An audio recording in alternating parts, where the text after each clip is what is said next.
Bonjour et bienvenue sur une nouvelle vidéo. Today we are starting to look at how to get better at listening to foreign languages. I'm trying to move so you don't have that glare of my glasses. I think that's better. This is filmed from my phone, so there won't be any editing. And also, well, this is going to be multi-parts because I've done some research. I figured doing research would make it shorter because I wouldn't go off on tangents and make things up. And actually, it's even longer because I found out more information. So several parts. There will be sources and links in the description for you to check out. And I don't know how far we'll get today in the plan, but we'll see. So here's the plan.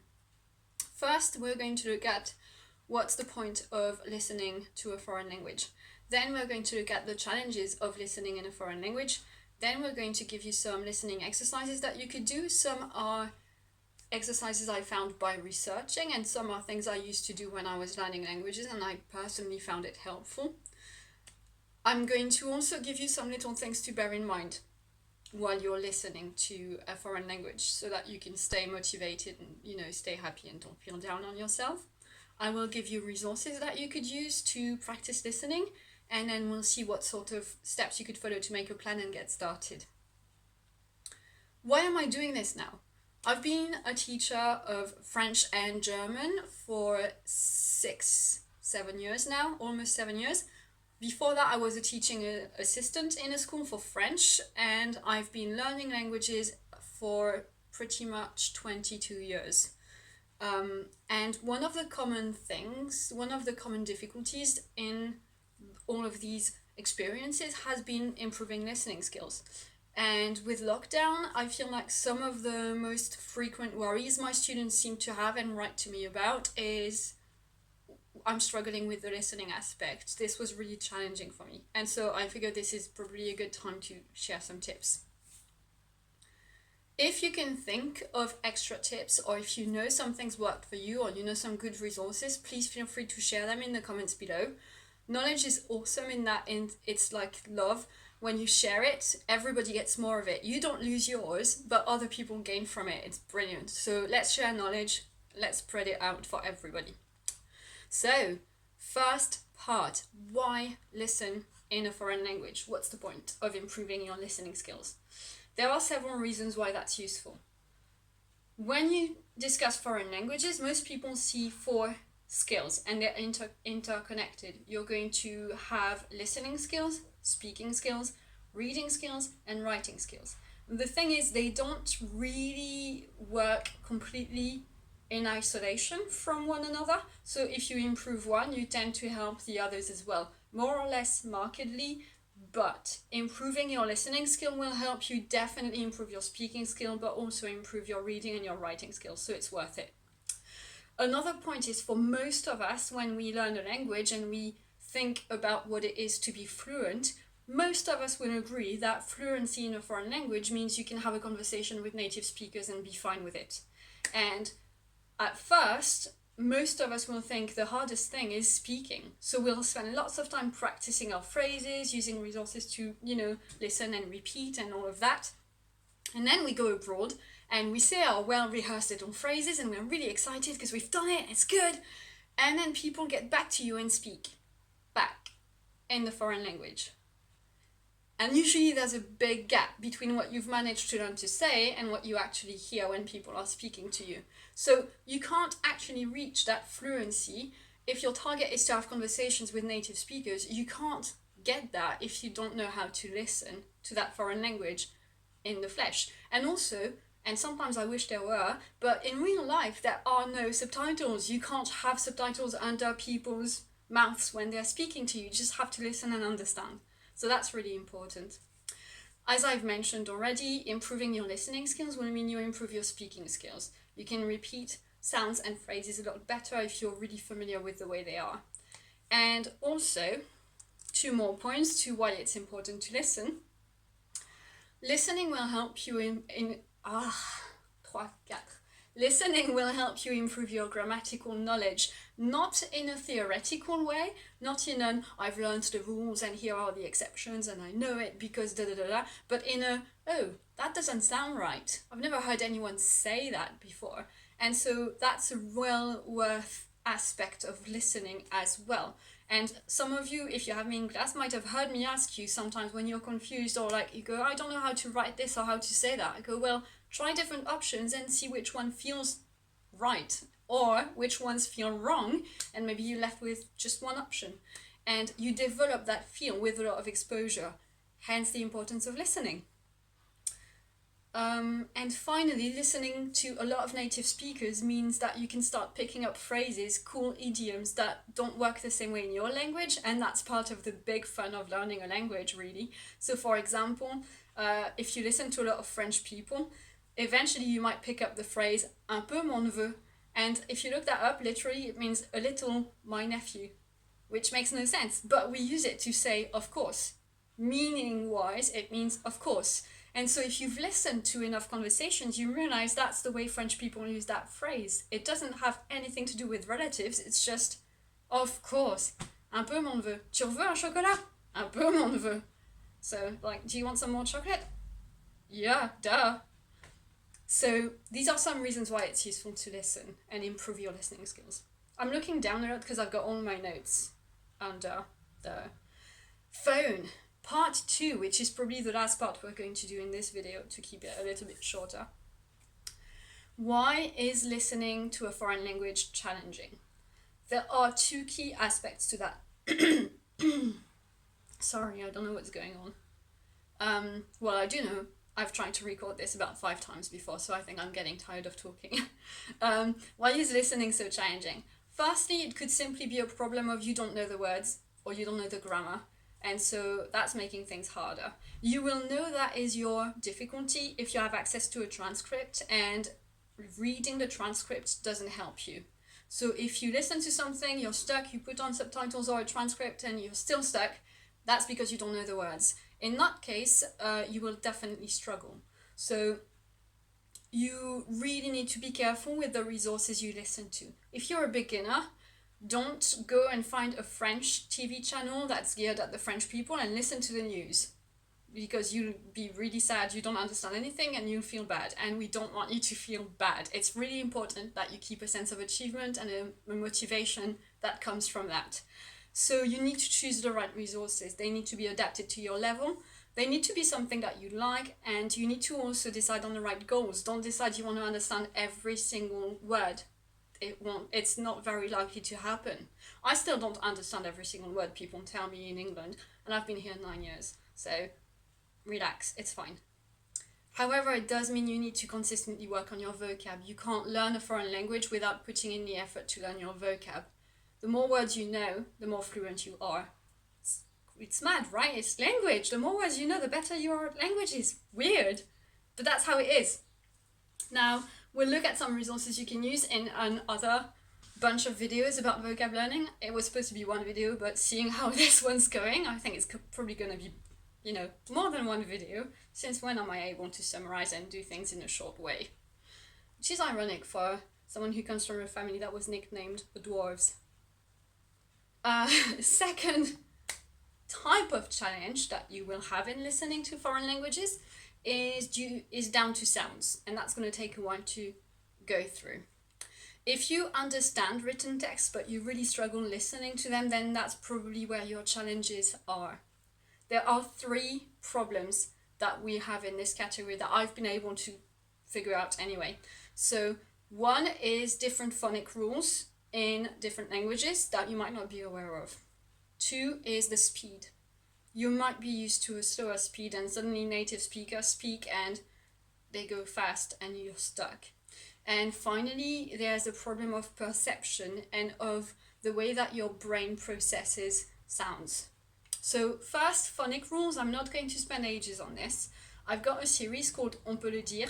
There's a playlist on my channel if you want to look that up, and I'm sure you can find loads of really cool resources for French phonics or German or whatever languages. Obviously I teach French primarily, so I'm going to focus on French. So you just need to learn those rules, especially to make a link between the written text and the sounds that you hear. For example, if you see on in English, you're going to say on as in on something, but if you see that in French, you have to say on, like we do stuff. On fait des choses. we do stuff. So different phonic rules can trip you up.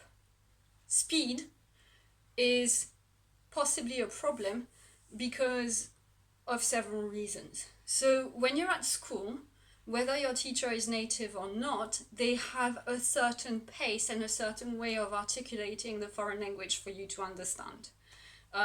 And when you go to a foreign country and talk to natives, they don't do that. They just speak normally. Just like when I was at school learning English, our recordings tended to go, hi, I'm Julie Baker. I'm new in this school. Nobody speaks like that. But that's how the recordings went to help us achieve the tasks. So when you think to yourself, French people are so annoying, they speak so fast, can you not slow down? We don't actually speak any faster than you do, but you're not used to all the contractions we're using, you're not used to all the sounds we're using, and also you might not be used to all the slang that we're using. So that's why it feels very speedy. If you think back to the first time you started to learn to ride a bicycle, or in my case more aptly to ride a horse, it was overwhelming. There were so many things to do. You wanted to keep your balance, you wanted to put your hands in the right place and your legs and do the right thing with your body weight and look the right way. It was really a lot to take in. But once you get used to it, it becomes second nature. Speaking and listening is the same. So when you first listen to foreigners, they go really fast, but if you keep going and keep improving that skill, it will end up being second nature. Last but not least, perception. So when you are in the womb, your brain is already at work getting to know which sounds are relevant and important for you to communicate when you're born. And I was a bit shocked by that, but like impressed, shocked in a good way. Like when you're born, you've already begun to learn your mother tongue. How awesome is that? But it does mean that whatever sounds don't exist in your mother tongue, your brain will just ignore them as white noise in the background. Like white noise as in irrelevant information. You don't need to focus on it. Like probably most of you haven't noticed in the background over there, there's a light switch. Because it doesn't matter to the video, but it's there. Now that I've pointed it out, maybe you'll notice. But that's white noise basically. So that's what happened to you. It's like a deafness in your brain. It goes, for me, first sounds would be foreign to English, obviously. My brain would go, doesn't matter, that's like accidental. You have to train yourself to stop ignoring those sounds. And that takes a while. So you hear all the sounds, the stimuli are there, but the perception, the processing and the making sense of those sounds isn't happening at first. And that's what can make listening really tricky for you. And it might remain tricky until you give your brain a good reason to actually process the information. We're all trying to find shortcuts, pretty much evolutionarily. It makes sense not to waste your energy on things that don't matter. And that's also true for your cognitive processes, for what happens in your head. And so, there are some sounds that are different, and until the difference matters, your brain will just go, mush them together, doesn't matter. And little story time.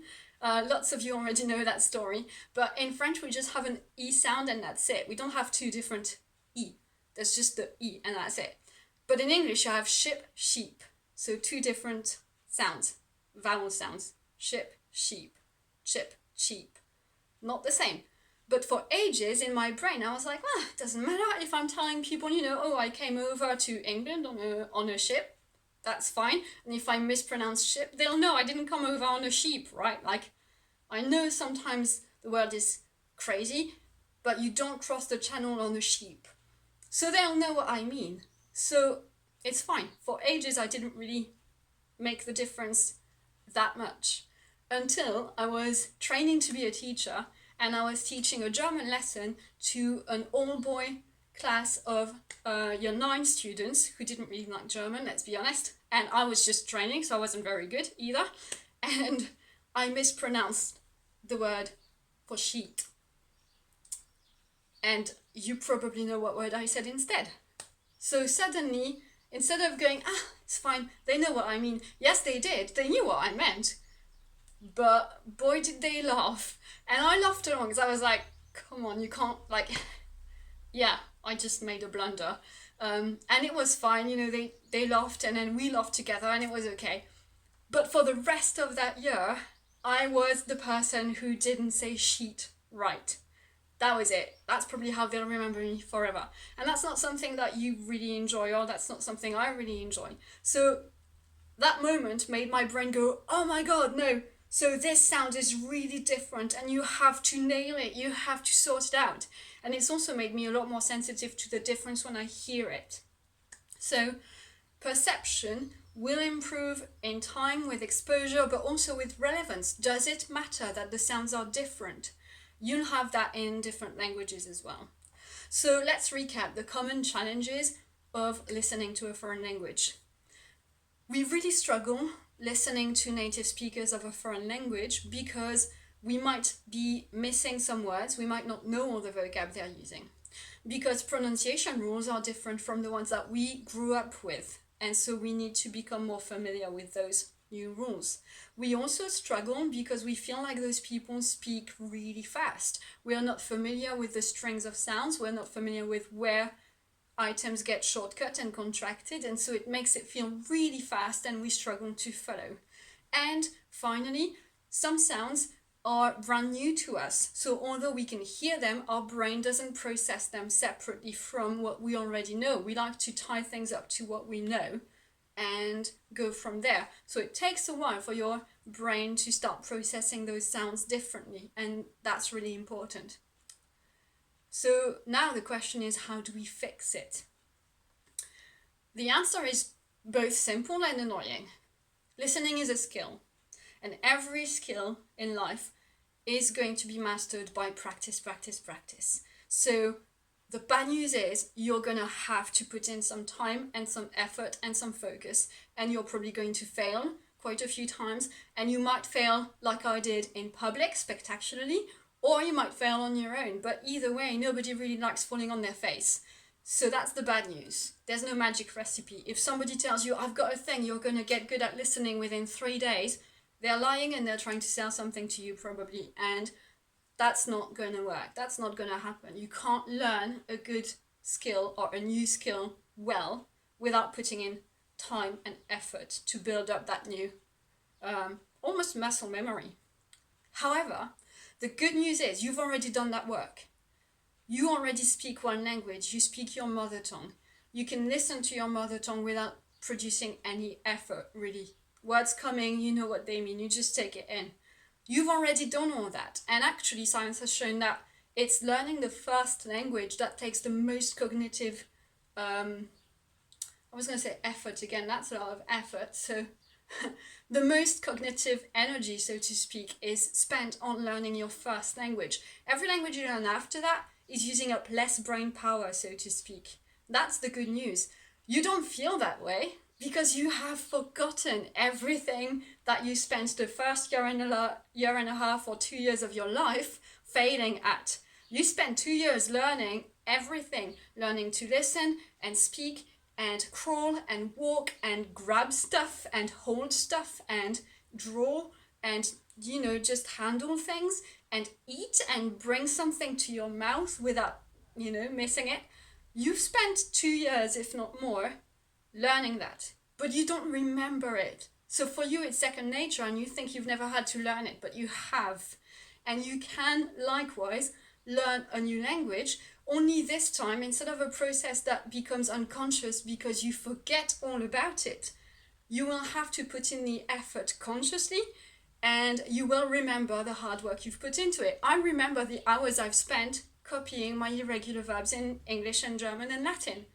I do. I had to spend ages on that because I wasn't hearing Latin, English, and German every day. So I had to learn my irregular verbs another way. This is why it might feel harder, but actually, you've already done that work once. You can do it again. Keep your chin up and keep going. You've already learned a language. Your brain can do this, and so can you.